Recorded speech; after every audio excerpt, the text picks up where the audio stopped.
Trump आखिर चाहते क्या हैं?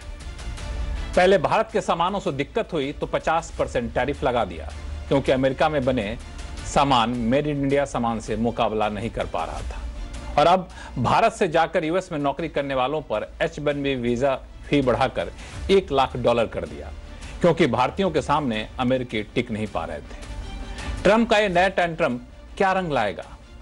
क्या यह भारत से होने वाले ट्रेड डील से पहले दबाव बनाने की रणनीति है, या फिर वाकई ये कदम अमेरिका में बेरोजगारी कम करने और मेक अमेरिका ग्रेट अगेन की मुहिम को सफल बनाने में कारगर साबित होगा? क्या अमेरिका लंबे समय तक अपने इस फैसले पर टिका रह सकता है? दूसरी तरफ है भारत।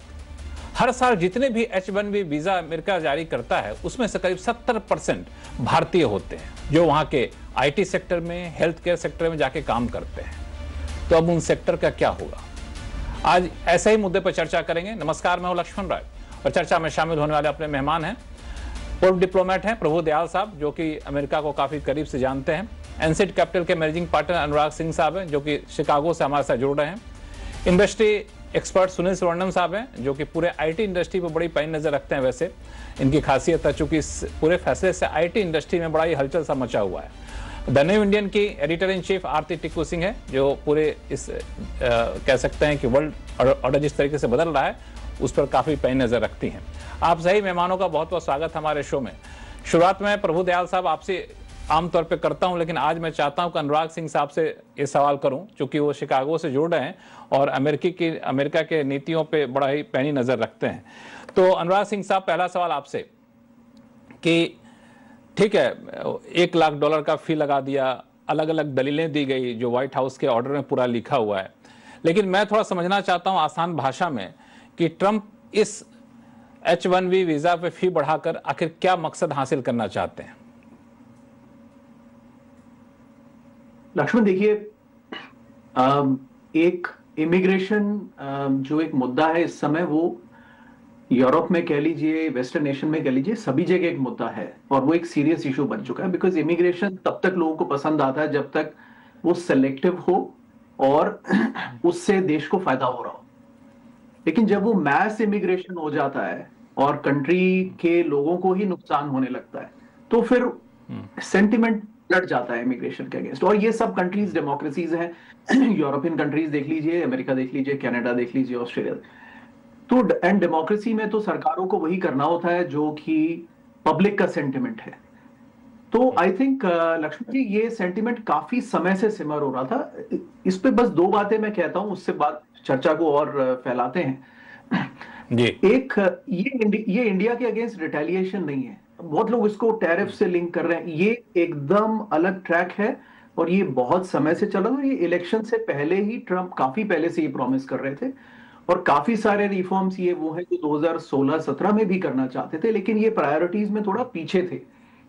इलीगल इमिग्रेशन पहले रोकने आगे था, लेकिन अब इनका भी नंबर आ गया है। लेकिन ये बहुत पुराने, बहुत 10 साल से करीब ये मिसयूज हो रहा है। और तो ये इंडिया के अगेंस्ट रिटेलिएशन नहीं है, this is protecting American job. और ऐसा प्रोटेक्शन भी नहीं है, बस ये है कि यहाँ पे जो जॉब कर रहे हैं वो जाए ना, they should not be lost to other people. तो इसको हमें सिर्फ वैसे देखना चाहिए कि now what he has done is, देखिए, बहुत सिंपल सा रूल है कि H-1B बना था कि जो टैलेंट यहां पर नहीं मिल रहा है वो आप इंपोर्ट कर सकें दूसरे कंट्रीज से। अब उन्होंने 100,000 वन टाइम फीस लगाई है, जो कि बहुत ज्यादा नहीं है। अगर कोई 5 साल भी काम करता है तो $20,000 पर ईयर के हिसाब से वो फीस ऐसे ही पूरी हो जाती है। उससे सिर्फ इंश्योर ये होगा कि कोई लेबर आर्बिट्राज नहीं होगा। मतलब अगर कोई अमेरिकन वर्कर काम कर रहा है 100,000 में, तो उसका 30-40% में इंडियन वर्कर आके रिप्लेस कर रहे थे और ये काफी ब्रॉड स्केल पे चल रहा था, वो नहीं हो पाएगा। और आई थिंक वो बिल्कुल फेयर है। थोड़ा सा अनुराग जी, मैं थोड़ा सा एक चीज आपसे, चूंकि आप तो बहुत ही फैक्ट के आधार पर बोलते हैं, तो मुझे अच्छा लगता है हम हमेशा आपसे बात करना। आप दो बातें कह रहे हैं और दोनों मेरे हिसाब से कॉन्ट्राडिक्ट कर रही हैं। पहला, आप कह रहे हैं कि इसका मकसद ये नहीं है कि यहाँ जो लोग काम कर रहे हैं वो ना आए, बहुत असर नहीं पड़ेगा, $1 लाख कोई बहुत बड़ी फी नहीं होती है। दूसरी तरफ आप कह रहे हैं कि अमेरिकन को जो इमिग्रेट होकर लोग आ रहे थे, चाहे इंडियन हो या दूसरे भी हो, वो जो रिप्लेस कर रहे हैं तो रिप्लेस करना कम हो जाएगा। तो दोनं आपस में कॉन्फ्लिक्ट है नहीं क्या? नहीं, दूसरी या तो रिप्लेस करेंगे या तो नहीं करेंगे। नो, नहीं करें, कॉन्ट्रडिक्टरी नहीं है। हाँ। अब 85,000 वीजा स्पॉन्सर नहीं हो पाएंगे हर साल, वो होंगे 10-15 हजार, उससे ज्यादा नहीं हो पाएंगे, क्योंकि उतने ही वीजा जो है वो जेन्युइन टैलेंट पर मिलते थे। बाकी सब लेबर आर्बिट्राज था, वो बंद हो जाएगा लक्ष्मण जी। तो इंडिया में अगर बहुत एस्पिरेंट्स हैं जो सोच रहे हैं कि जो हर साल करीब 85,000 को जगह मिल जाती थी, उनके लिए नुकसान है लक्ष्मण जी, राइट। लेकिन टॉप टैलेंट अभी भी आ पाएगा, दोनों का फायदा है। उनको नौकरी, इंडिया के टॉप नौकरी नहीं मिलेगी। हाँ, उनको नौकरी नहीं मिलेगी। जो बाकी लोग हैं, जो टॉप टैलेंट के अलावा जिनको आप कह रहे हैं, जो टॉप टैलेंट नहीं है लक्ष्मण जी, हाँ, जो टॉप टैलेंट नहीं आपके हिसाब से, और उनकी जगह अमेरिकन को नौकरी मिल जाएगी। तो मेरा एक सवाल आपसे अब नहीं रहेगा, मैं जरा प्रभु दयाल साहब के पास जाना चाहता हूं। प्रभु दयाल साहब, एक पक्ष ये है जो अनुराग सिंह साहब ने कहा, मैं आपसे ये समझना चाहता हूं कि ट्रंप इसको क्या लॉन्ग टर्म पर्सपेक्टिव के हिसाब से देख पा रहे हैं कि नहीं देख पा रहा आपके हिसाब से, या फिर सिर्फ वो देख रहे हैं कि चलो इतने लोग आएंगे, इतने पैसे हमारे पास आ जाएंगे, कुछ टैलेंट जो अमेरिका का है वो वापस नौकरी पाना मिल जाएगा, लेकिन बजाय कि एक पूरा इकोसिस्टम डेवलप करने का ये एक शॉर्ट टर्म मेजर है। आपका क्या मानना है? लक्ष्मण जी, शो में बुलाने के लिए बहुत बहुत धन्यवाद। मैं अनुराग सिंह जी की जो बात है उससे बहुत हद तक सहमत हूं। उन्होंने कहा कि ये भारत के खिलाफ रिटेलिएशन नहीं है। हालांकि देखिए, हमारे मीडिया में इस बात का बहुत जिक्र हुआ है, लेकिन जैसा अनुराग जी ने कहा, ये ट्रंप ने ये जो इलेक्शन प्रॉमिसेस किए थे, उनकी पॉलिसी बहुत जमाने से ये डिमांड चल रही थी कि H1B वीजा पे कुछ लगाम लगाई जाए, ये इस वजह से हुआ है। भारत के खिलाफ ये पॉलिसी नहीं है। हालांकि 70% जो H1B वीजा होल्डर्स होते हैं वो भारत से होते हैं। तो हमारे जो नई पीढ़ी के लोग हैं जो अमेरिका जाने के लिए उत्सुक थे, अमेरिकन ड्रीम को परसू कर रहे थे, उनको जरूर सदमा इससे लगेगा। लेकिन कुछ बातें और है। देखिए, पहली बात तो अमेरिका के एनालिस्ट खुद ये कह रहे हैं कि काफी हद तक अमेरिकन टेक इंडस्ट्री को इससे झटका लगेगा, उनका नुकसान होगा। लेकिन ये कोई परमानेंट पॉलिसी नहीं है। ये ट्रंप साहब ने इसको पॉलिसी को जारी किया है और वो देखेंगे, उनका एडमिनिस्ट्रेशन देखेगा कि इसके असर किस तरह के हो रहे हैं, और अगर इससे ज्यादा नुकसान हो रहा है तो बेशक वो कुछ इसमें ढील दे सकते हैं, कुछ रिलैक्सेशंस कर सकते हैं। दूसरी बात, देखिए, हमारे लोगों को जरूर अभी नियर टर्म में झटका लगेगा, क्योंकि काफी संख्या में हमारे लोग जाते थे। कुल लगभग 65,000 H1B वीजा दिए जाते हैं, उसके अलावा 20,000 और दिए जाते हैं हाईली स्किल्ड जो होते हैं उनको। तो ये नियर टर्म में बहुत झटका लगेगा। लेकिन देखिए, दुनिया रुकती नहीं है, हमारे लोग दूसरे रास्ते ढूंढ लेंगे। आप खुद देखिए, जापान, जर्मनी ये गुहार लगा रहे हैं हमारे लोगों की कि आप हमारे यहाँ आइए, क्योंकि उनको जरूरत है। इसके अलावा कुछ कंट्रीज जैसे यूएई है, यूएई बहुत हमारे साथ काम कर रहा है हाईटेक इंडस्ट्री पे। वो चाहता है कि उनके यहाँ टेक इंडस्ट्री डेवलप हो, और क्यों नहीं होगी। यूएई ने देखिए कितनी तरक्की की अलग अलग क्षेत्रों में। तो हमारे जो टैलेंटेड लोग हैं उनको देर सवेर लेकिन अच्छी नौकरी जरूर दूसरे देशों में मिलेंगी, क्योंकि टैलेंट को रोका नहीं जा सकता, ये टैलेंटेड लोग हैं।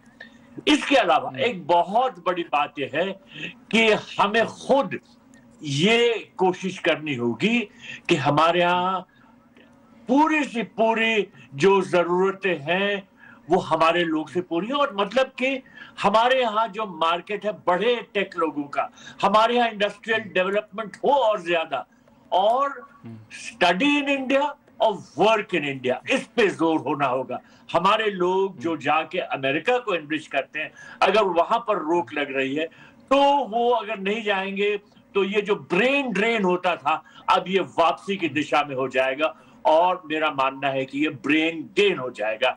इससे हमारे जो इकोनॉमी है, हमारी टेक इंडस्ट्री, उसको फायदा हो सकता है। तो कुछ शुरुआत की मेरी बातें यही है। लेकिन इसमें एक सवाल यह है कि ब्रेन ड्रेन जो है वो वापस आएगा तो कह तो लेते हैं हम लोग, ठीक है, देशभक्ति है, देशभक्ति में हम लोग कह लेंगे, लेकिन आपके खुद कई सारे जानने वाले, आपके खुद कई सारे लोग होंगे जो वहां पे अमेरिका में होंगे। आपको लगता है कोई चाहे कि नहीं हम इंडिया आकर के यहाँ जॉब करें अमेरिका की नौकरी छोड़ करके? क्यों नहीं? अगर हमारे यहाँ अच्छी अपॉर्चुनिटीज डेवलप होंगी तो क्यों नहीं आएंगे।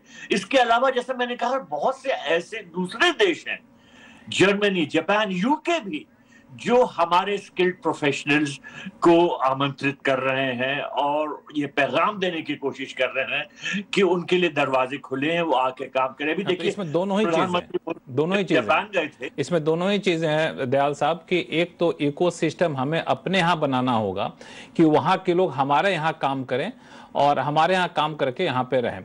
दूसरा मेरा सवाल अनुराग सिंह से आगे चलकर होगा, अभी मैं दो बाकी मेहमानों को जोड़ लूंगा, कि क्या ये इकोसिस्टम यूएस को नहीं बनाना चाहिए कि हमें वीजा फी बढ़ा करके लोगों को रोकना पड़ रहा है, हम ऐसा इकोसिस्टम बना दें ताकि अमेरिका के लोगों को जो इंडियन या फिर दूसरे देश के लोग रिप्लेस कर रहे हैं वो रिप्लेस ना कर पाए, उनके लिए भी अपॉर्चुनिटी हो। ये एक सवाल उठेगा, लेकिन मैं एक बार सुनील सुब्रमण्यम साहब आपके पास आना चाहूंगा। इससे आप किस तरह से देख रहे हैं?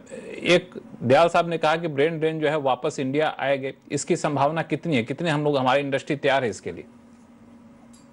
देखिए, बहुत अनुराग सिंह जी और दयाल जी ने कहा, मैं सहमत हूं, मगर मेरा एक ओवरआर्चिंग पॉइंट है यहाँ पर कि आप सहमत है, अपने आप में बड़ी बात है, क्योंकि आपके व्यूज आमतौर पे बड़ा कॉन्ट्रा व्यू होते हैं लोगों से। यस, नहीं, मैं क्यों बता रहा हूं ना वो कि ये फाइनेंशियल डिसीजन है, यानी उन ट्रम्प को अमेरिकन फिस्कल डेफिसिट को कम कराना, जो टैरिफ का एक मुद्दा था, उसके साथ जुड़ी हुई है, क्योंकि उस दिन उन्होंने वो गोल्डन वीसा की बात भी उठाई है। तो ये एक रेवेन्यू ड्रिवन मॉडल, और वहां पे मेरा मानना है कि एक बहुत बड़ा गूफ अप हुआ है ट्रम्प के टीम के अंदर।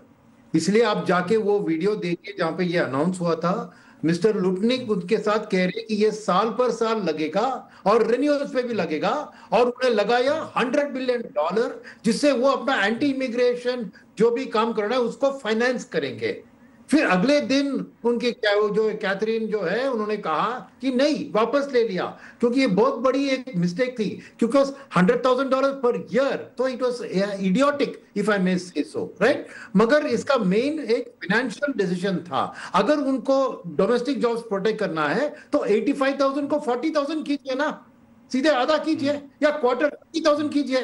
अगर उनको अमेरिका ही प्रमोट करना है तो ये बंद कर दिए रास्ते ना, क्यों उसको लगा के पैसा भी सोच रहे, और हर साल लगने की सोच थी। फिर जब अमेरिकन कंपनियों ने, और मैं अभी आंकड़े बताता हूं आपको, टोटल 85,000 है, 65,000 आउटसाइडर्स के लिए, 20,000 जो अमेरिका में पढ़ाई करते हैं उनके लिए, और 20,000। तो इस 85,000 में 73% था इंडियंस का शेयर, इंडिया का नहीं, इंडियंस का। सुन लीजिए, तो 62,500, उस 62,500 में मैंने अपनी आंकड़े जोड़ा है कि 30,000 अमेरिकन एमएनसीज जो इंडियंस को हायर कर रहे हैं, अमेजॉन, डेलॉइट, मेटा, गूगल, इनका है।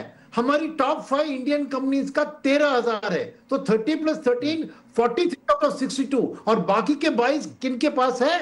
कुछ मेडिकल फार्मा स्पेस में है, और कुछ छोटी मोटी आईटी कंपनियों के पास है।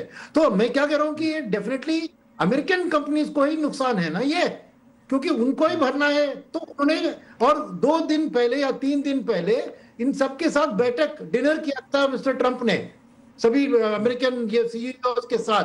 तो नेचुरली वहां से फीडबैक आया होगा कि क्या ये हर साल लगाने वाले करके, उन्होंने जब फीडबैक दिया तो एक दिन में उसको वापस ले लिया। तो मेरा मानना है कि ये टोटली एक बजट डेफिसिट को टैकल करने के लिए जो रास्ता ढूंढते हैं, और उसके सामने ये पॉलिटिकली सपोर्टिंग अमेरिकन एम्प्लॉयमेंट की मुद्दा बैठती है। ये खाली पीआर है, क्योंकि 80,000 नंबर कुछ क्या खास नंबर है क्या? ना हमारी 140 करोड़ की आबादी में उसका कुछ मायना है, ना 15 लाख लोग जो हमारी आईटी 5 दिग्गज आईटी कंपनी की टोटल एम्प्लॉयमेंट 1.5 मिलियन है, 15 लाख, उसमें 13,000 जो उनका हिस्सा था इज लेस देन 1%।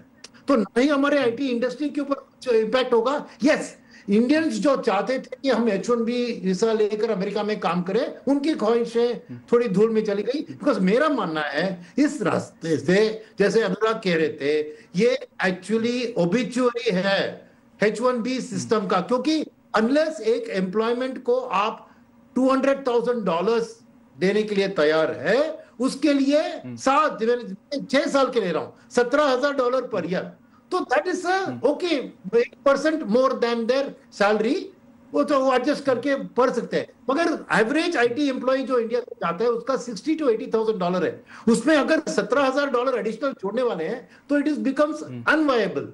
तो मेरा मानना है कि इंडियन आईटी कंपनी तो छोड़ देगी। ऑलरेडी मैंने डेटा देखा कि 20 to 50% of the total requirement of in America onshoring में ही ओनली H1B का 20 to 50% varies from company to company. तो ऑलरेडी इंडियन आईटी कंपनीज ने over a period of time local American को hire किया या नियर शोरिंग कनाडा में जाके काम करना शुरू कर दिया, तो उन्होंने इंसुलेट कर लिया है। तो ये आईटी के ऊपर जो एक नेगेटिव हवा है, ये मेरे लिए ओवर रिएक्शन है, वो बात अलग है। मगर I agree with Anurag ji कि ये इंडिया स्पेसिफिक नहीं है, ये उनका अपना फिस्कल डेफिसिट को एडजस्ट करने के लिए एक इनकम का रास्ता उन्हें ढूंढा, और गलती से ये हर साल वाली बात करके किसी ने कंप्यूटर में एक्सेल शीट में डाल दिया और लिखा कि $100 बिलियन।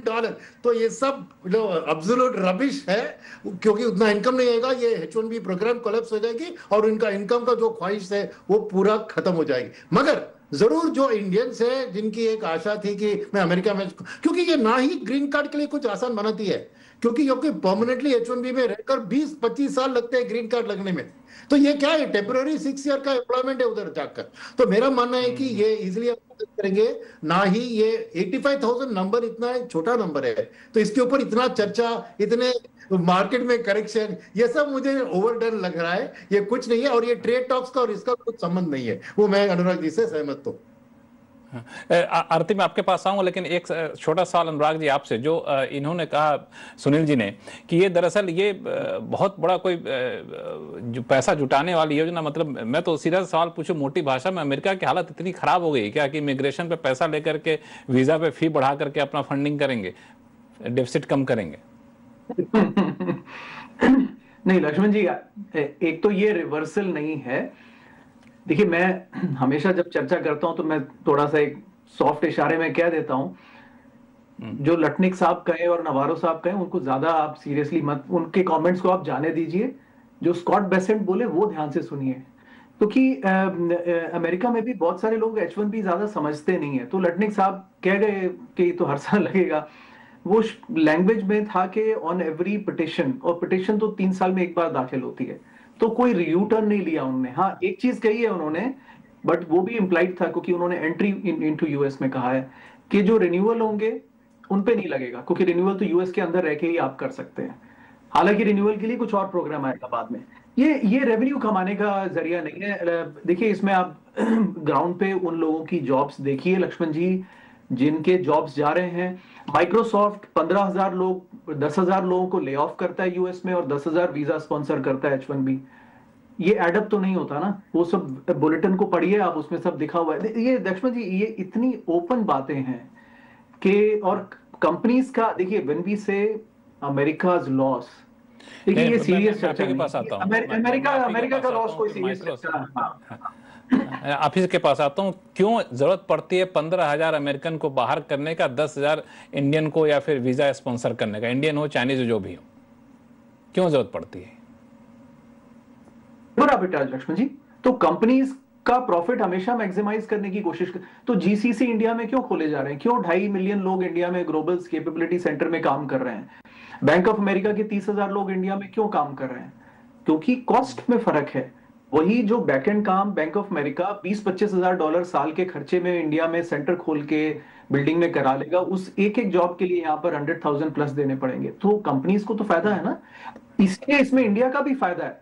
बहुत सारे जॉब्स जो यहाँ पर किए जा रहे थे वो इंडिया चले जाएंगे, बिल्कुल। इसमें ठीक है, वीजा लगा, वही चीज मैं कहना चाह रहा हूँ कि बहुत सारे जॉब जो वहां क्रिएट हो तो चले जाएंगे इंडिया में, फिर आपको फी लगाने से फायदा क्या, उल्टा नुकसान होगा। देखिए, जॉब ऑफशोर होगा। नहीं, देखिए, कुछ जो जाने थे वो इवेंचुअली वैसे भी जाने थे। जो जॉब आज की तारीख में रिमोटली हो सकता है वो तो यूएस में देर सबेर इंडिया में ट्रांसफर हो ही जाएगा। वो शॉर्ट टर्म गैप फिल करने के लिए डिमांड होती है ये। लेकिन एट द सेम टाइम कई बार बहुत सारे जॉब यहां पर भी हो सकते हैं जो अमेरिकन कर रहा है, ऐसा नहीं कि वो इंडियन नहीं कर सकता है, और वो कर सकता है मे बी 90% एफिशिएंसी में, मे बी सेम एफिशिएंसी पे, लेकिन लेसर कॉस्ट आऊंगा आगे, कंपनी रिक्वेस्ट करेगी। हाँ, उसमें आऊंगा। आरती टिक्कू सिंह, एक सवाल मैं आपसे पूछना चाह रहा था, जब ये डिसीजन हुआ उसके बाद मैं पूरे ट्रम्प के ट्विटर हैंडल के एक्स पोस्ट को देख रहा था, फिर इस डिसीजन पे सारे जो यूएस के कमेंट आ रहे थे वो देख रहा था, तो मैं देखा कि मागा मूवमेंट वाले बड़े ही नाराज थे। उन्होंने कहा ये क्या तरीका हो गया जी, आपने तो कहा हर साल लगाएंगे, आप करेंगे नहीं, एक टाइम का रहेगा, ये तो बहुत गलत हुआ, और बहुत गुस्सा जाहिर कर रहा था ट्रम्प को लेके।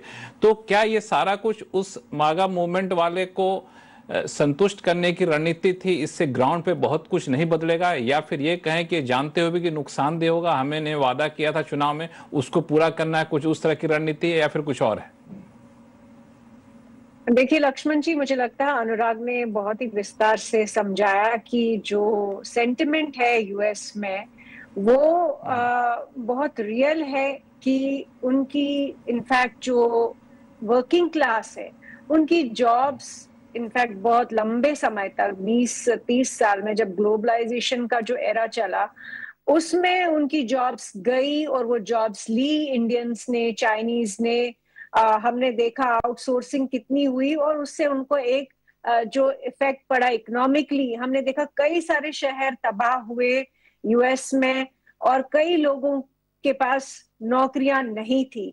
और वही कारण है कि ट्रम्प जो पावर में दूसरी बार आए, वो मूवमेंट जो मागा जिसको हम कहते हैं, उसका वो प्रोडक्ट है, जो थिंकिंग या जो इफेक्ट, इकोनॉमिक इफेक्ट। ये कई लोग हमेशा ये कहते हैं कि रेसिज्म रेसिज्म रेसिज्म, आप इकोनॉमिक एस्पेक्ट नहीं देखते हैं। जो वर्किंग क्लास अमेरिका का था, जिसको लगा कि वो लूजर रहा, और वो जो ग्लोबलिस्ट एलीट की बात करते हैं कि इनइक्वालिटी यूएस में बहुत ज्यादा हो गई, एक सबसे ऊंचे जो तबका है, रिचेस्ट क्लास है, वो और ज्यादा अमीर हुए, लेकिन जो वर्किंग क्लास था उनके पास ना नौकरियां थी ना ऑप्शंस थे, वो इंडियंस और चाइनीज ने ले लिए, क्योंकि इंडियंस और चाइनीज जो थे कम पैसे पे काम करने के लिए तैयार थे।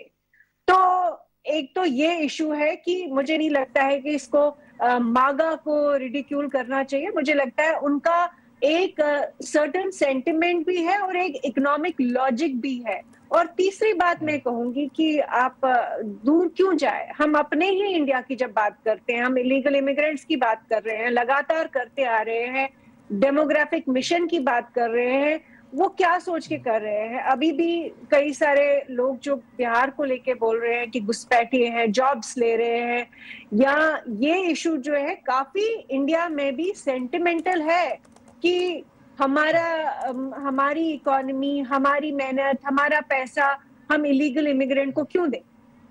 वैसे ही यूएस में भी जब बेशक उन्होंने कहा कि H1B उन्होंने $100,000 की फीस लगाई, पर ईयर लगाई, और फिर क्लियरली बैकरूम चैनल से जो नेगोशिएशंस हुई है उसका कहीं असर दिखाई दिया, और उन्होंने अपना डिसीजन रिवर्स किया। या वाकई हो सकता है कि उन्होंने एनुअल नहीं माना, और इसको जैसे अनुराग कह रहे हैं कि ये हो नहीं सकता है कि एनुअल होता, क्योंकि एक ही बार होता है, 5 साल में आप एप्लीकेशन देंगे। तो उसको छोड़िए, सवाल ये है कि ये जो इंडिया में एक अप्रोच है कि ये कहना कि यूएस को नुकसान होगा, भाई हर देश अपना नुकसान फायदा जो है वो अपने तरीके से सोचता है। उनको कितना नुकसान होगा हमें उसकी चिंता नहीं करनी चाहिए, उनको क्या फायदा होगा उसकी भी चिंता नहीं करनी चाहिए, हमें क्या फायदा और नुकसान होगा उसकी चिंता करनी चाहिए। और मुझे लगता है कि आपके पास पूछना चाहता हूँ आरती जी, यही मैं आपसे पूछना चाहता हूं कि क्या भारत को इससे फायदा होगा, चूंकि एक सेक्शन ये कह रहा है कि इस पूरे एपिसोड के बाद भारत में कह सकते हैं कि लोग वापस आएंगे, और भारत को कोशिश करना चाहिए कि यहाँ पे लोगों को लाएं और ऐसा अपॉर्चुनिटी दें, चाहे आईटी कंपनियां हो, यहाँ पर अपॉर्चुनिटी दे। तो दो ऑप्शन है, या तो लोग भारत आएंगे या फिर जैसा अभी कह रहे थे सुनील जी कि अलग अलग कई देशों में भी ऑफर करते हैं कि आप वहाँ नहीं हो रहा तो आइए मेरे पास आ जाइए, या फिर हो सकता है बाहर यूएई जाकर के, दुबई जाकर के वहाँ अपना सेंटर खोल लें, वहाँ पे ये लोग शिफ्ट हो जाएं। तो आपको कहाँ पे संभावनाएं दिख रही हैं? देखिए लक्ष्मण जी, एक बिल्कुल आपने सही कहा, राष्ट्रभक्ति या राष्ट्रवाद की जो डिमांड है, मैं कहूंगी कि हाँ, मैं भी चाहूंगी कि जितना भी ब्रेन ड्रेन हुआ है वो वापस आके इंडिया में आए। मैं वापस आई हूँ यूएस से, मैंने यूएस में पढ़ा है, मैं कोलंबिया में थी, यूनिवर्सिटी में थी, मैं स्टूडेंट वीजा पे थी, फिर H4 पे थी, स्पाउस वीजा पे थी, लेकिन वापस आए। मैं भी चाहूंगी कि बाकी लोग भी वापस आए, इंडिया की जो इकोनॉमी है, इंडिया की जो ग्रोथ है उसका हिस्सा बने।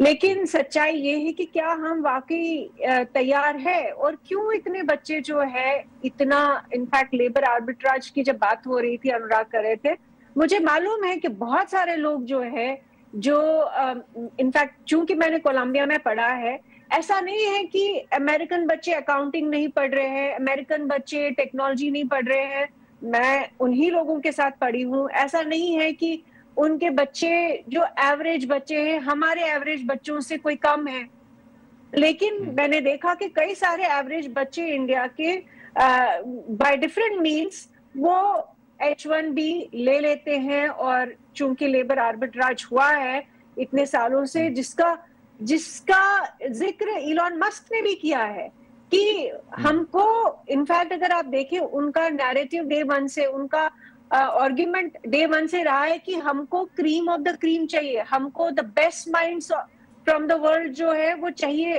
American economy, American technology, AI में, सब में। लेकिन जो वो एवरेज वाला जो कैंडिडेट आ रहा है अलग अलग जरियों से, वो नहीं चाहते। तो मुझे लगता है कि हाँ, नुकसान, अब किसी ने कहा, आप इधर ही पैनल में कहा कि क्या फर्क पड़ता है ये 85,000 हो या 65,000 हो, फर्क पड़ता है क्योंकि अगर आप रेमिटेंसेस देखिए, $35 बिलियन तक की जो रेमिटेंसेस आती है, वो 50 मिलियन घर जो है इंडिया में, हर एक बच्चा जो यूएस में काम करता है और घर थोड़ा बेचता है वो, और उससे कितने लोगों की जो सुविधाएं और कितनी तकलीफ जो है लोअर मिडिल क्लास, क्योंकि हमारे बच्चे कंपटीशन के, हाँ, हमारे बच्चे पढ़ते हैं और हाँ, जैसे तैसे पहुंच गए वहां पे, और रेमिटेंसेस। तो अब बेशक अनुराग ने कहा कि ये टेम्पररी है, लेकिन टेम्पररी, देखिए लॉन्ग रन जो है everyone is dead, but short term में मुझे लग रहा है कि हाँ, नुकसान होगा, लेकिन साथ ही साथ जो नेगोशिएशंस चल रही है, और मुझे पूरा यकीन है कि नेगोशिएशंस में दोनों के लिए विन विन सिचुएशन होगी। अमेरिका के जो अपने कंसर्न्स है, जो अपना उनका $37 ट्रिलियन का डेट है, उनकी जो जॉब्स नहीं है, एम्प्लॉयमेंट वो चाहते हैं अपने बच्चों के लिए, वो अपने कंसर्न्स एड्रेस करेंगे, हम अपने कंसर्न्स एड्रेस करेंगे। साथ ही साथ में मुझे लगता है कि ये एक्सेसिव जो है कि ट्रम्प को वो जो विलेन बना के रखा है। आप मुझे बताइए कि जब बाइडेन एडमिनिस्ट्रेशन थी तो क्या उस वक्त हम लोगों ने ट्रेड डील्स नहीं की यूएस के साथ? क्या हम लोगों ने अपाचे हेलीकॉप्टर्स, हमने बोइंग्स, हमने ड्रोन्स, इनफैक्ट ड्रोन्स जो $3-4 बिलियन के तो ड्रोन्स ही हमने ऑर्डर किए यूएस से। तो उस वक्त भी जो है नेगोशिएशंस हुई, हम चाहते हैं या नहीं चाहते। इनफैक्ट जो एक सेक्टर जहां हम बिल्कुल नहीं चाहते हैं कि अमेरिका है, आपको मैं बता दूं क्योंकि मेरे लिए ये बड़ा पर्सनल लेवल पे ये इशू है, एप्पल्स का जो इशू हुआ बाइडेन एडमिनिस्ट्रेशन के टाइम पे, कि उन्होंने इंसिस्ट किया कि हम वॉशिंगटन एप्पल खरीदे, नेगोशिएशंस में हुआ, जबकि हमारे यहाँ एप्पल्स की कोई कमी नहीं है। कश्मीरी एप्पल है, हिमाचली एप्पल है, बहुत सारे और स्टेट से एप्पल आता है, लेकिन हम लोग एग्री कर गए कि ठीक है, हम वॉशिंगटन के एप्पल्स खरीदेंगे। अभी इस बार अगर आप देखें, इस साल फ्लड्स की वजह से कश्मीरी एप्पल कहीं आपको दिखा नहीं होगा, क्योंकि ट्रांसपोर्ट ही नहीं हो पाया। रास्ते ब्लॉक हो गए, लेकिन वॉशिंगटन एप्पल जो है दिल्ली में सब जगह मिल रहा था, बाकी जगह ब्लिंकिट पे आपको मिलेगा। वैसे ही कैलिफोर्नियन आमंड्स, वो भी, उस पे भी हम लोगों ने टैरिफ जो है हटा दिया जो पहले का था। तो ये सब बाइडेन एडमिनिस्ट्रेशन के टाइम पे भी हुआ। तो ये कहना कि सिर्फ और सिर्फ ट्रम्प जो है वो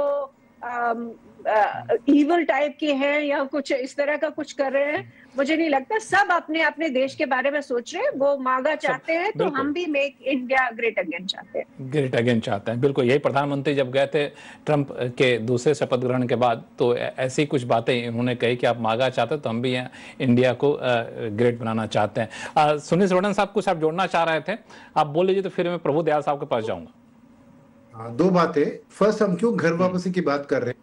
क्योंकि कोई भी जो ऑलरेडी H1B वीजा में अमेरिका में है, उसको वापस आने की जरूरत नहीं है। उसकी नौकरी पक्की है, उसकी रिन्यूअल पे भी ये $100,000 नहीं लगेगा।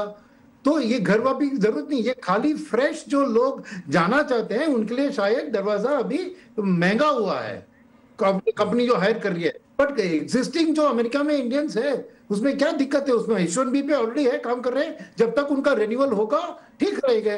तो इसलिए मेरे को घर वापसी की बात, अभी इतने लोग इंडिया को वापस आना है, रिवर्स ब्रेन ड्रेन, ये नहीं। ये और जो जाने वाले हैं शायद उनकी गिनती कम होगी, नंबर 1। नंबर 2, मैडम ट्रंप जी के साथ क्यों हमारी प्रॉब्लम है पूछ रही है। मैं बता दूं कि बाइडेन ने हमें डेड इकोनॉमी नहीं कहा था। बाइडेन ने रशिया को अलास्का बुलाने के लिए 25% टैरिफ एडिशनल, बिना कोई बेबुनियाद, ये टैरिफ के कारण 25 लगाना अलग है। एडिशनल टैरिफ जस्ट बिकॉज हम ऑयल रशिया से खरीद रहे हैं।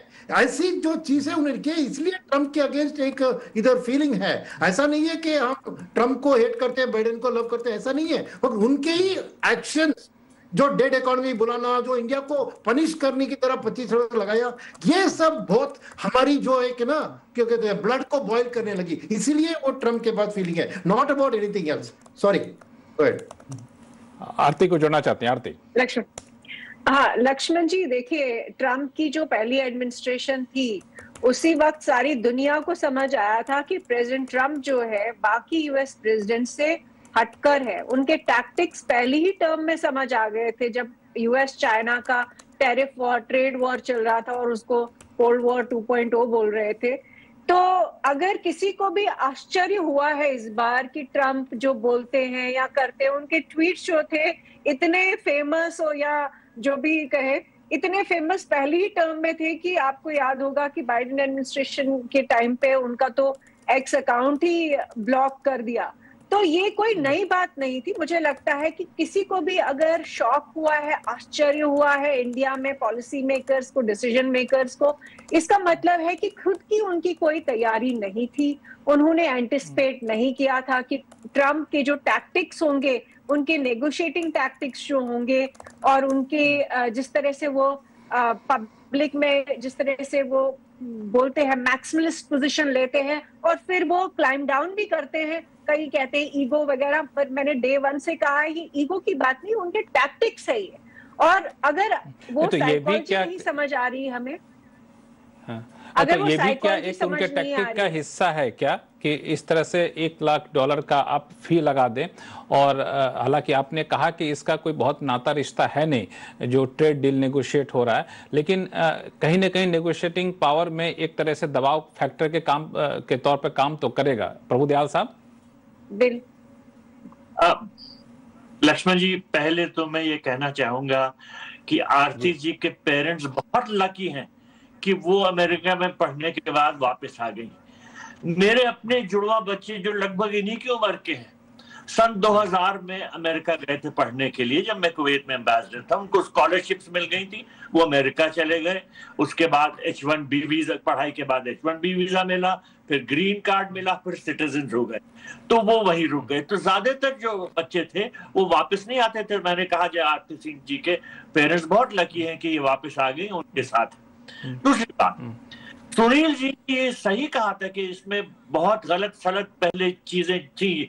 ये H1 वीजा में उन्होंने कह दिया कि वो हर साल रिन्यू करना पड़ेगा, या जो भी बाहर गए हुए हैं जैसे इंडिया गए लोग, वो उनको फिर से 100,000 देना पड़ेगा। माइक्रोसॉफ्ट वगैरह में अपने एम्प्लॉयज को इंस्ट्रक्शन दिए। मैंने अपने पहले वक्तव्य में इसका जिक्र नहीं किया था क्योंकि इसके बारे में क्लैरिफिकेशन आ चुका है। इसके बारे में ये साफ कर दी गई है बात कि ये नए एप्लीकेंट्स के लिए होगा। लेकिन जैसा सब पैनलिस्ट ने कहा, ये अमेरिका ने अपने इंटरेस्ट देखते हुए कहा है ये जो पॉलिसी बनाई, और आरती जी ने बिल्कुल सही कहा।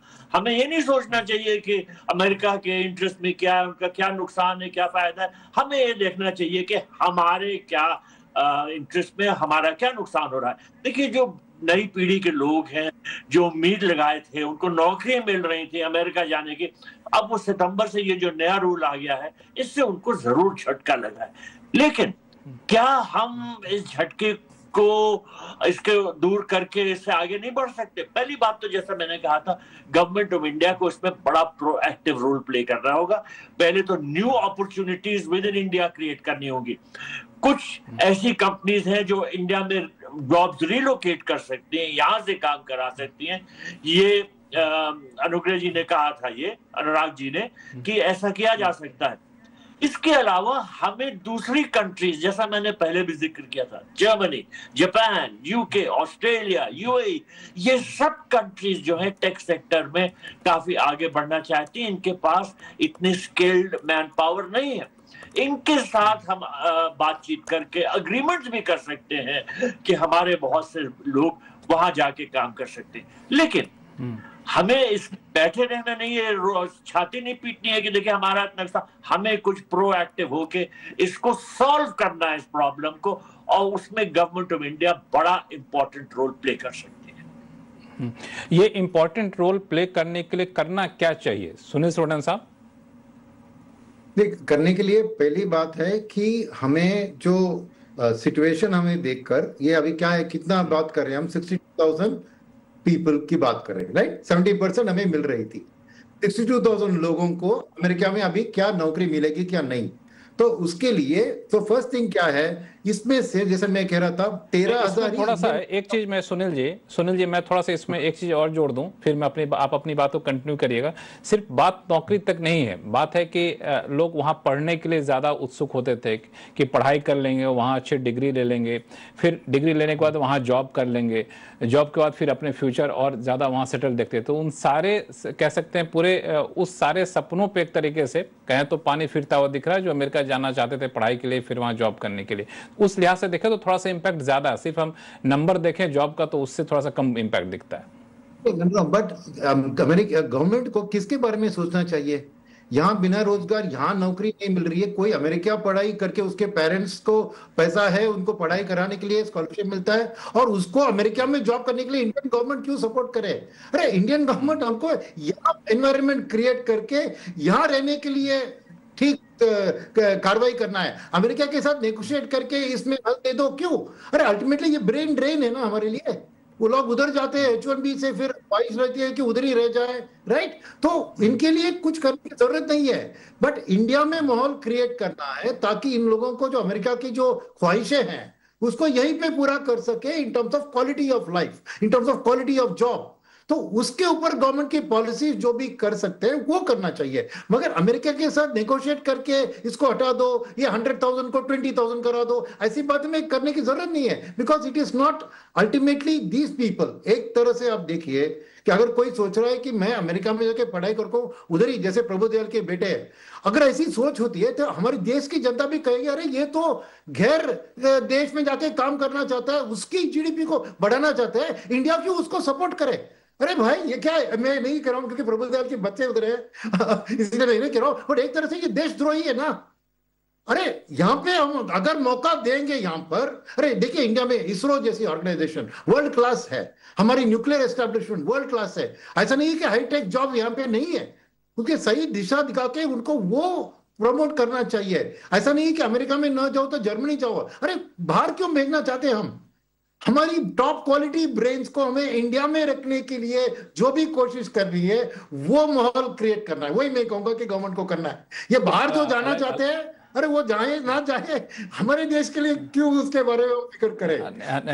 हालांकि मेरा मानना है सुनील जी कि मैं भी चूंकि इंडिया में रह रहा हूं, लेकिन जो लोग इंडिया छोड़ के जा रहे हैं यूएस में नौकरी करने के लिए या फिर रहने, तो इसका मतलब ये नहीं कि वो देशद्रोही हैं। आप बिल्कुल बहुत ही ऑनेस्टी के साथ आप देखें, ईमानदारी के साथ देखें, तो जिस लेवल की पढ़ाई की बात हो, जिस लेवल का वहाँ पे कह सकते हैं कि एजुकेशन, हायर एजुकेशन होता है, टेक्निकल एजुकेशन होता है, तो उस लेवल का हम लोग की अपॉर्चुनिटी कम है, इसमें आपको कोई शक नहीं होगा। हमने इतने सालों में कितने आईआईटीज नए बना लिए, वहां पे कौन सा ऐसे है जो वहां के एमआईटी का टक्कर दे सके, आपको भी देखना होगा। मतलब ईमानदारी सोचिए, चूंकि ये पॉलिटिकल डिबेट है नहीं, या तो देशद्रोही और राष्ट्रभक्ति वाले डिबेट है नहीं, ये अभी समझते हैं। नहीं, मैं ये शब्द इसलिए इस्तेमाल कहता है, ऐसे नहीं कि मैं उनको देशद्रोही मानता हूँ, मैं इसलिए कह रहा हूँ देशद्रोही मानने के लिए नहीं। यहाँ जो लोग हैं उनकी देखभाल करना ही गवर्नमेंट का काम है। जो बाहर जा रहे हैं उनका देखभाल करना गवर्नमेंट का काम नहीं है। और मैं कह रहा हूं कि उनको यहाँ पे अच्छी तरह दिखाओ। मैं ये नहीं कह रहा हूं कि वो देश को क्या करें, मैं कह रहा हूं कि since we are not able to live up to their dreams in India, they are seeking America. तो देशद्रोही मैं कह रहा था कि आम जनता ऐसे सोच सकती है अगर गवर्नमेंट ने कुछ मतलब किया इसके बाद। यहाँ पे एक अपना वैसा इकोसिस्टम बनाए कि लोगों को अमेरिका जाने का मन ना करे, इंडिया में रहने का मन करे। इस वजह से नहीं कि ट्रंप ने टैरिफ लगा दिया, ट्रंप ने वीजा फी बढ़ा दी, इसलिए हम इंडिया में रहें, ये नहीं वजह होनी चाहिए। वजह होनी चाहिए कि हमारा अपना माहौल इतना अच्छा हो, इतनी अपॉर्चुनिटी हो कि हम यहीं रहना पसंद करो। ये इस यहाँ पे सरकार की भूमिका रहती है और बाकी प्राइवेट सेक्टर की भूमिका होती है। इस चर्चा को हम लोग अभी फिलहाल विराम देते हैं, ब्रेक पे चलते हैं। ब्रेक के बाद लौटेंगे तो आपको बड़ा इंपॉर्टेंट चीज बताऊंगा कि अभी कुछ देर पहले अमेरिकी राष्ट्रपति ट्रंप ने यूएन महासभा में कई सारे बयान दिए हैं अपनी स्पीच में, और कई सारे महत्वपूर्ण बयान दिए जिसका नाता रिश्ता इस पूरे कह सकते हैं रशिया से तेल खरीदने वालों के ऊपर है, रशिया यूक्रेन वॉर से है, भारत से भी है। इस पर चर्चा करेंगे ब्रेक के बाद, कहीं जाइएगा नहीं।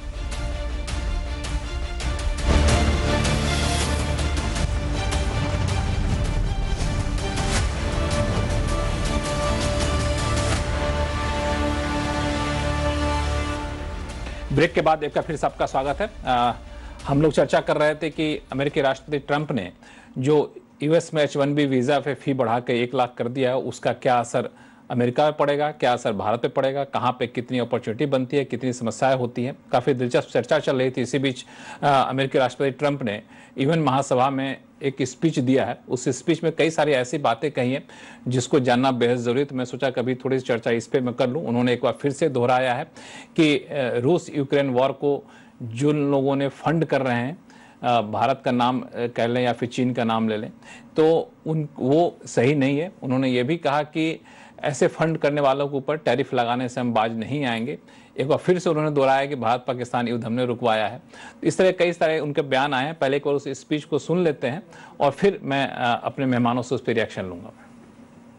China and India are the primary funders of the ongoing war by continuing to purchase Russian oil. But inexcusably, even NATO countries have not cut off much Russian energy and Russian energy products, which, as you know, I found out about 2 weeks ago, and I wasn't happy. Think of it. They're funding the war against themselves. Who the hell ever heard of that one? In the event that Russia is not ready to make a deal to end the war, then the United States is fully prepared to impose a very strong round of powerful tariffs, which would stop the bloodshed, I believe, very quickly. प्रभु दयाल साहब, उनके बयान का एक हिस्सा आपको सुनवाया मैंने, क्या कहेंगे इस पे आप? देखिए, हम वही करेंगे जो हमारे नेशनल इंटरेस्ट पे है। ये कोई नई बात नहीं कि वो टैरिफ्स और एडिशनल टैरिफ्स और पेनल्टीज की बात कर रहे हैं रशिया से ऑयल परचेज करने पे, और सबसे ज्यादा तो उन्होंने एडिशनल पेनल्टी टैरिफ्स हमारे ऊपर लगाए, चीन के ऊपर नहीं लगाए। यूरोपियन कंट्रीज भी एनर्जी खरीद रही, एनर्जी सप्लाईज रशिया से, उन पे नहीं लगाए, हमें पे लगाए। लेकिन हमने ये सीखा है कि ट्रंप जो है वो बहुत हेडस्ट्रॉन्ग है, ऑब्स्टिनेट है, एरोगेंट है, वही करेंगे जो वो करना चाहते हैं। और इसको ध्यान में रखते हुए हमें भी वही पॉलिसीज बनानी चाहिए जो हमारे इंटरेस्ट में हो, हमको मल्टी अलाइनमेंट की तरफ जाना चाहिए जो हम जा रहे हैं। दूसरे देशों के साथ हमें अच्छे रिश्ते बनाने चाहिए और तंदुरुस्त करने चाहिए, और फिर अमेरिका से जो हमारे ऊपर प्रेशर आएगा उसको हमको रेजिस्ट करना होगा। देखिए, एक बात और मैं कहूंगा, जो सुनील जी ने कहा था कि जो बाहर रहते हैं, जो भारत से चले जाते हैं वो देशद्रोही होते हैं, ये बिल्कुल बकवास है। मैंने ये देखा है, जो बाहर हमारे भारत के लोग जाते हैं वो बहुत नेशनलिस्ट रहते हैं, उसमें उनमें जो भारत प्रेम रहता है वो हमारे यहाँ लोगों में नहीं रहता। हमारे लोग तो रोज गालियां देते हैं भारत को, लेकिन जो बाहर चले जाते हैं वो उनके दिल में जो भारतीयता हमेशा रहती है, जो भारत के लिए प्रेम रहता है, वो कहीं ज्यादा रहता है, और वो भारत और दूसरे देशों के बीच में एक फ्रेंडशिप का ब्रिज बने हुए हैं। इसके अलावा देखिए, जो ये H1B वीजा की बात हो रही थी, इसका मेरे विचार में जो ये अनुराग जी ने कहा था, ये बिल्कुल सही कहा था कि ये हमको टैरिफ वगैरह, ट्रंप की ओवरऑल पॉलिसी भारत के खिलाफ ऐसा नहीं देखना चाहिए। और जैसा आरती जी ने भी कहा, ये वो जो कर रहे हैं उन्होंने अपने इंटरेस्ट को देखते हुए किया, और हमें हर तरह से ये देखना होगा कि हमारे इंटरेस्ट में क्या है, ट्रंप साहब की कौन सी पॉलिसीज हमें नुकसान पहुंचा रही हैं। अगर उन पॉलिसीज के बारे में बात की जा सकती है, जैसे ट्रेड टैरिफ के बारे में, तो हम करेंगे, लेकिन ये नहीं कि हम उनसे जाके गुजारिश करें कि देखिए भाई ये जो आप फी लगा रहे हैं इसको ना लगाएं, हमारे लोगों को नुकसान होगा। वो करेंगे जो वो करना चाहे, हमें वो करना होगा जो हमारे लिए अच्छा है। और जैसा सब पैनलिस्ट ने कहा, हमें वो अपॉर्चुनिटीज इंडिया में क्रिएट करनी होंगी जिनसे हमारे लोग यहाँ रहे, कोई एम्प्लॉयमेंट रहे। धीरे धीरे बढ़ता जा रहा, 20 साल पहले बहुत कम था, बहुत कम अपॉर्चुनिटीज थी, अब बढ़ती जा रही है। उसी दिशा में हमको काम करना होगा, और ट्रंप का प्रेशर जो है वो आता रहे, उसको हमको निपटना। हालांकि आपने सही कहा, मैं जो H1B वीजा के आंकड़े देख रहा था उसमें मैं देख रहा था कि पहले भारत की हिस्सेदारी और चाइना की हिस्सेदारी का मैं तुलना कर रहा था, देखा कि पिछले 1-2 साल में चाइना की हिस्सेदारी ज्यादा बढ़ रही है H1B वीजा को लेकर, भारत की हिस्सेदारी वहां पे कम हो रही है। लेकिन मैं सुनील सोनी से आप ही के पास आऊंगा तुरंत, चूंकि अभी इन्होंने इस चीज को गंभीरता से लिया है कि आपने देशद्रोही वाली बात कह दी है। नहीं, पहले मैं अपोलोजाइज करना चाहूँ प्रभुदयाल जी से। मैं एक स्ट्रॉन्ग वर्ड यूज किया और इसका कारण 2 था। Just to make the point, it is not that I believe it, मैं पता है कि मुझे कि वो लोग बहुत पैट्रियोटिक है। सेकंड, मैं जो आम जनता मेरे दोस्तों से जो सुन रहा हूं कि why is government wanting to support somebody जो बाहर जाके सेटल होना चाहते हैं, भले ही वो रेमिटेंस में पैसा भेजे, भले ही वो देश का झंडा उधर अच्छी तरह फैलाए, बात वो पक्की, मगर यहाँ अनएम्प्लॉयमेंट कितना है उसको सॉल्व करने के बगैर आप उनको उधर नौकरी नहीं मिल रही है उसके ऊपर ध्यान देंगे। तो ये इसलिए मेरा वो था, मैं अपोलोजाइज करता हूँ दयाल जी, मैंने ऐसा कोई देशद्रोही का शब्द मैंने इस्तेमाल किया, was just to express a strong sentiment, okay, otherwise it was not meant in the anti patriotic sense of the word। ये कोई patriotic ऐसा नहीं, ये भी patriotic। हाँ, नहीं, सेकंड बात ये है कि अगर इस बात पे आ जाए कि अभी ट्रम्प ने यूएनजी में, प्रभुदयाल साहब कुछ बोलना चाह रहे थे, प्रभुदयाल साहब कुछ बोलना चाह रहे थे। मैं ये कह रहा हूं कि देखिए, हमारे अनुराग जी भी जो हैं वो भी तो भारत से गए अमेरिका में, उनकी वो गए, उनकी फैमिली शायद पहले गई होगी, मैं जानता नहीं हूं, लेकिन ये सब लोग जो है भारत का झंडा ऊपर ये फहराते हैं। भारत की जो है पहचान ऐसी है कि इनकी सक्सेस है, ये हर क्षेत्र में सक्सेसफुल हुए हैं, इससे इंडिया की इमेज अच्छी होती है। देखिए, मैं तो 4.5 साल न्यूयॉर्क में कॉन्सुल जनरल रह चुका हूं, मैंने फर्स्ट हैंड देखा कि इंडियन अमेरिकन कम्युनिटी जो है वो कितना अच्छा और पॉजिटिव रोल प्ले कर रही है, इतनी पेट्रियोटिक है, इतनी इंडिया लविंग है हर तरह से। देखिए, सबसे बड़ी जो 15 अगस्त की परेड अगर होती है कहीं, वो तो न्यूयॉर्क में होती है, और उससे ये हमेशा दर्शाया जाता है कि हम कितना भारत को प्यार करते हैं। तो मेरा ये मानना है कि जो जाते हैं वो 20-25 साल पहले जो गए वो अपॉर्चुनिटीज की वजह से गए, लेकिन अब हमें यही अपॉर्चुनिटीज इंडिया में हमको क्रिएट करनी होगी। इस पे सब पैनलिस्ट का इत्तेफाक है, सब बिल्कुल। सुनील जी, आपको बीच में रोका था, मैंने आपको बीच में रोका था, अपनी बात पूरी करी, फिर मैं अनुराग जी और आरती जी के पास जाऊंगा। यूएनजे वाली बात में देखिए, जैसे आरती जी ने कहा था इसमें कि ट्रंप के शब्दों के ऊपर उतना गंभीरता से हमें उनको लेना नहीं चाहिए, वो नेगोशिएटिंग टैक्टिक, उनकी आर्ट ऑफ द डील करके एक बुक लिखा है, उसमें यही उन्होंने दोहराया है कि रिडिकुलस मांग करो फिर बीच में कहीं सेटल हो जाओ। मगर यहाँ पे जो हो रहा है ना, इसमें क्लियरली दिख रहा है कि ये पॉलिटिकल मैनिपुलेशन, जैसे उन्होंने कहा कि चीन के ऊपर नहीं लगा पाए, और अभी बताया कि अभी मुझे पता लगा कि नेटो भी खरीद रहे हैं। अरे इतने साल से वो खरीद रहे हैं, ये पता नहीं था क्या? तो ये सब एक बातें करने के लिए यहाँ पे उनका मकसद क्या है? ये सवाल इसलिए मैंने पूछा, ये सवाल इसलिए मैंने पूछा था आरती टिक्कू सिंह, क्योंकि ये ऐसे समय में ये बयान आया है जब हमारे यहाँ से विदेश मंत्री, उद्योग मंत्री वहाँ पे हैं, यूएस में हैं, और माना ये जा रहा है कि शायद ये बायलैटरल ट्रेड एग्रीमेंट को अंतिम रूप देने की कोशिश यहाँ पे की जा रही है। बीच में एक हफ्ते तक जो बयान सॉफ्टन हुए थे, तो उसके बाद ये बयान आना थोड़ा सा मुझे लगा कि ये कोई मैसेज तो फिर दोबारा से नहीं देना चाहते। आरती जी, अनुराग जी आ रहा हूँ आपके पास। देखिए ये भी समझना पड़ेगा कि प्रेसिडेंट ट्रम्प जो है, जो मैंडेट लेकर आए हैं, उसका एक बहुत बड़ा एजेंडा ये भी था कि वो एंडलेस वॉर जो है वो रुकवाना चाहते हैं। उनका नेटो कंट्रीज के साथ जो बहुत बड़ा तनाव का इशू यही था कि वो जो डिफेंस स्पेंडिंग है नेटो की, उसमें सबसे ज्यादा कंट्रीब्यूशन अमेरिका कर रहा था और बाकी कंट्रीज नहीं कर रही थी। और अब जो आज उन्होंने बात कही है, मुझे लगता है कि बहुत ज्यादा गंभीर बात कही है। मुझे नहीं लगता है कि ये इसको लाइटली ले सकते हैं। ये एक्स पे उन्होंने ये स्टेटमेंट नहीं दिया है, यूएनजीए में दिया है, और खासकर उन्होंने चाइना, इंडिया और नेटो कंट्रीज सबके ऊपर ब्लेम डाला है कि वो यूक्रेन वॉर को कंटिन्यू करवा रहे हैं।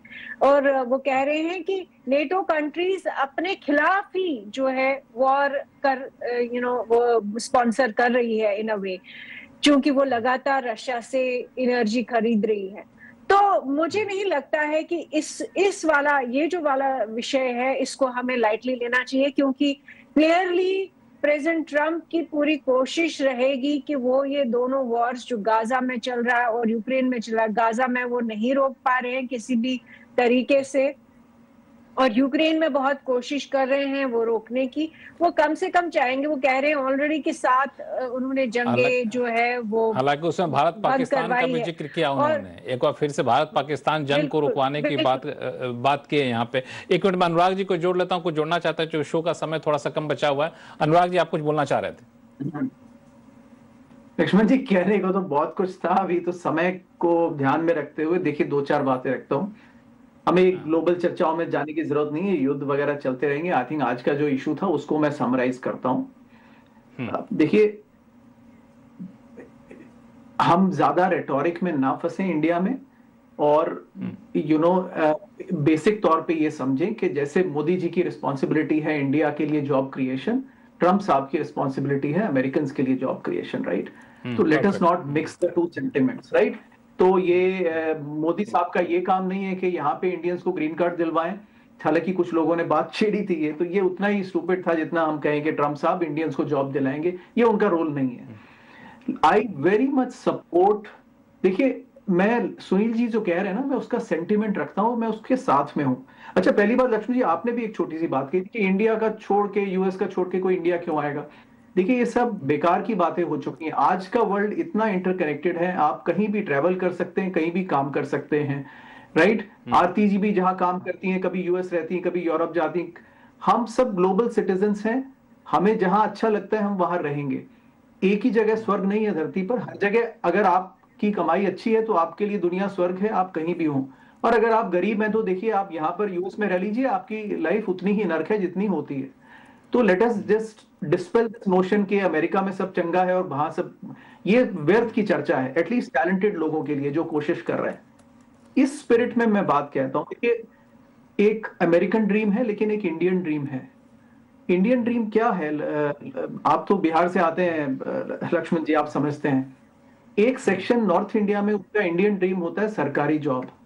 अब आप उसको कितना ही समझा लीजिए कि दुनिया बहुत आगे बढ़ रही है, वो बोलेगा नहीं, मेरे लिए नौकरी मतलब गवर्नमेंट जॉब, मैं वही करूंगा। बिल्कुल। और वो ओवर एज हो जाएगा, वही करेगा। ऐसे ही साउथ में एक ड्रीम था which was to go abroad. वो अब आप उनको अब ये लॉजिक से परे है, it is a cultural issue, तो वो जाएंगे ही जाएंगे। आई थिंक इंडिया थोड़ा सा कम है, अपने बात को खत्म कर लेंगे तो मैं जल्दी शो। मैं खत्म कर रहा हूं कि इंडिया इस इशू में इतना इन्वेस्टेड होने की इंडिया को जरूरत नहीं है। ये इतना बड़ा मुद्दा इंडिया के लिए है ही नहीं। जिसने अल्टीमेटली देश छोड़ने का मन बना लिया है वो चला ही जाएगा किसी ना किसी बहाने से, तो उसमें इंडिया को क्यों इन्वेस्ट होना चाहिए? इंडिया को इंडियन सिटीजन्स के लिए लग रही है, लेकिन हमें चूंकि शो को यहीं रोकना पड़ा, लेकिन आपने बहुत सही कहा कि इंडिया को इंडियन सिटीजन के लिए इन्वेस्ट करना चाहिए और मौका मिलेगा तो फिर आगे हम लोग चर्चा करेंगे। आप सही मेहमानों को बहुत बहुत धन्यवाद हमारे शो में जुड़ने के लिए। आवाज अड्डा में फिलहाल इतना ही। देखते रहिए CNBC आवाज। नमस्कार।